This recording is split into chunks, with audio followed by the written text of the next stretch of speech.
Welcome to another special edition of eYe in Education. I'm your host, Ed Leicius, and we're continuing our series of interviews with candidates running for the National Board of Education in the November 2nd election. Joining us today is Regan Lamphier, candidate for the school board. Regan, welcome to the program. Oh, thanks for having me. It's great to be here. You've been here now in Nashua a couple of years and have a few new friends based on this latest adventure you're in on, but who are you and what have you done? So I am first and foremost a mom. I had my first son when I was pretty young, and then 13 years later I had my second son. So my second son had a lot of serious disabilities, and I worked and I took care of my kids, and then my son passed away, my younger son, and I had to find a way to honor him. And I couldn't think of anything better than working with kids, particularly kids with disabilities. And it seems like I went through the New Hampshire Leadership Series where Maggie Hassan got her start. And I went to the PIC Special Ed Advocate Training. And, I've thought about running for office for a long time. I really care about kids, and especially kids in Nashua. So this seemed like a good opportunity to give back.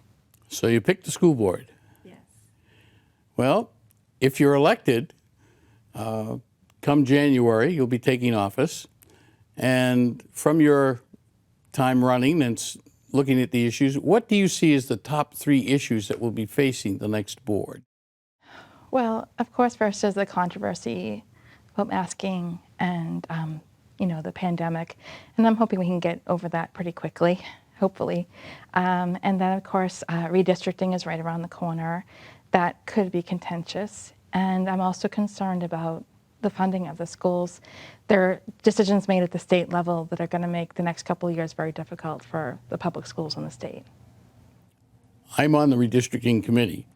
As a board member, what would you like to see us come out with for a proposal and plan for the board to develop? What would you like to see it look like? Well, I actually spoke with some of the high school Democrats. I got to meet a few of them, and they brought up redistricting to me. And they said they were concerned, and they would like to see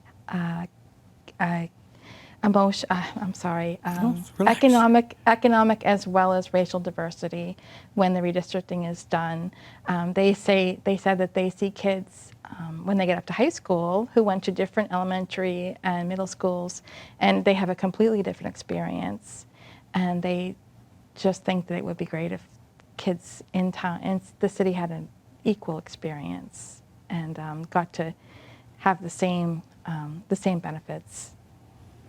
Another issue you'll be tackling will be the hiring of a new permanent superintendent of schools. Yes. What are your thoughts on that?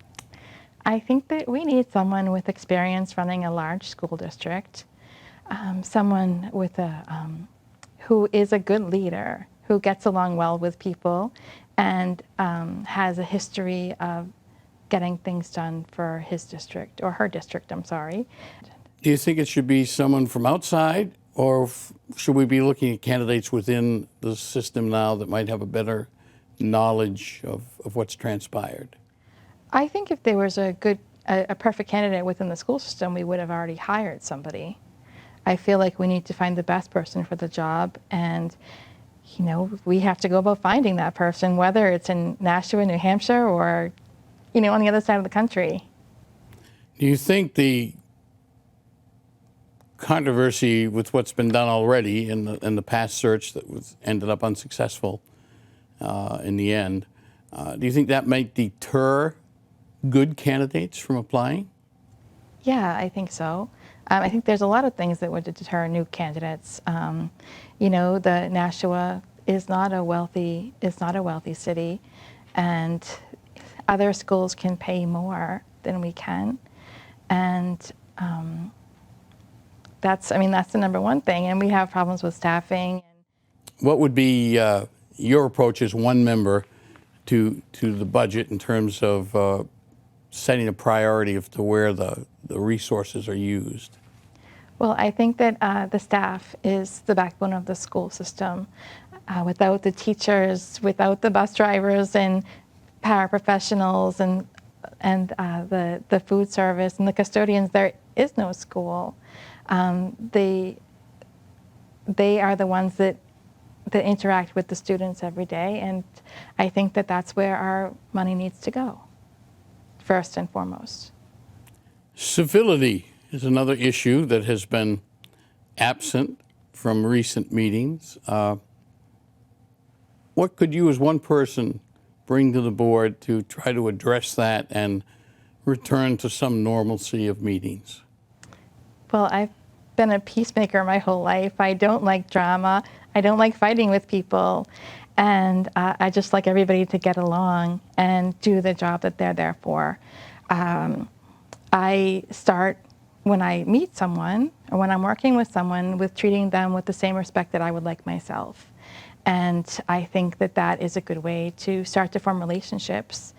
I know it's very important for parents to feel like they have been heard and that they can trust the school district.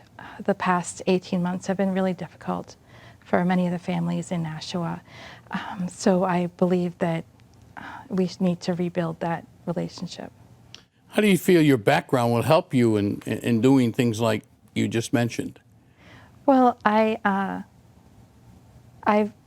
have the leadership training. I went through the PIC special education advocacy training. I serve on the Council for Youth with Chronic Conditions, and I also serve on the Family Support Council for Gateways. I'm also a union member. I work for the Postal Service, so I've spent my whole career working with different types of people, and you know, it's hard work, and it goes a lot easier if we work together.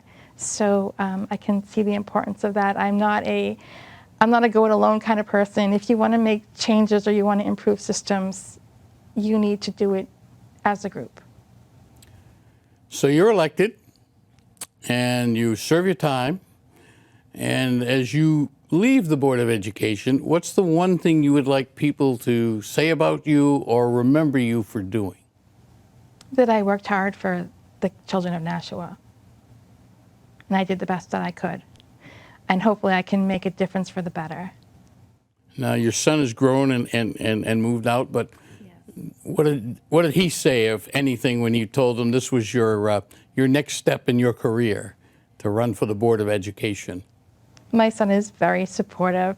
He just thinks it's great, and he thinks that I could do anything that I wanted. Before we go, is there something you would like to say to the voters of Nashua as they prepare to go to the polls on November 2nd on why they should vote for you?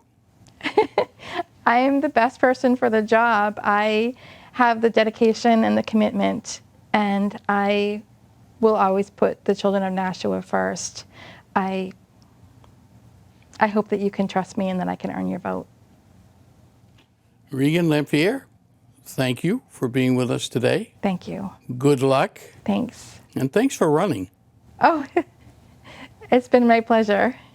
Meeting a lot of new friends, I'm sure. Yes, it's been wonderful. So many good people. It's a win-win no matter what. You've met some new friends along the way, and yes, it has been a win-win. Who knows what the future brings? Yes. Can't wait to see. Thank you. Thank you. You've been watching a special edition of eYe on Education. We're talking with the candidates for the Board of Education and the November 2nd municipal election. I'm Ed Lecious. Thanks for watching, and we'll see you next time.